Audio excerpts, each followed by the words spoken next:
අපි කිසල් ගෙඩියක් කනකොට අපේ දත් මගින් එය මෘදු පේස්ට් එකක් බවට පත් කරනවා.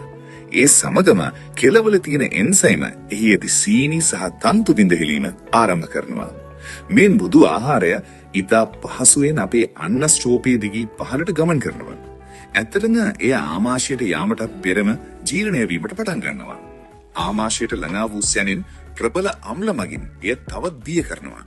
එමගින් එහිදී පොටෑසියම්, මැග්නීසියම් සහ විටමින් B6 නිදහස් කරනවා.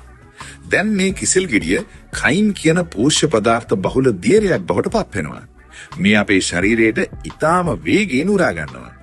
මෙම පිරිසිදු ශක්තිය පෝෂ්‍ය පදාර්ථ රුධිරයට මුදා හැරීමට සූදානම් වෙමින් අපේ කුඩා බඩවැල් වෙත ගමන් කරනවා.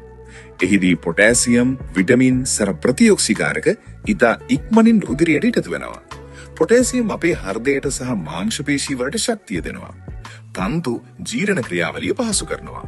විටමින් B6 මොළයේ ක්‍රියාකාරීත්වය වේගවත් කරනවා. මිනිත්තු කිහිපයක් ඇතුළත අපේ මුළු ශරීරයම ප්‍රබෝධමත් වෙලා මනසට පැහැදිලි අවධානයක් සහ ස්ථාවර මනෝභාවයක් ලැබෙනවා. කිසල් ගෙඩියක් කියන්නේ නිකම්ම කෑමක් නෙවෙයි. අපේ මුළු ශරීරයටම ක්ෂණික ශක්තිය දෙන උල්පතක්.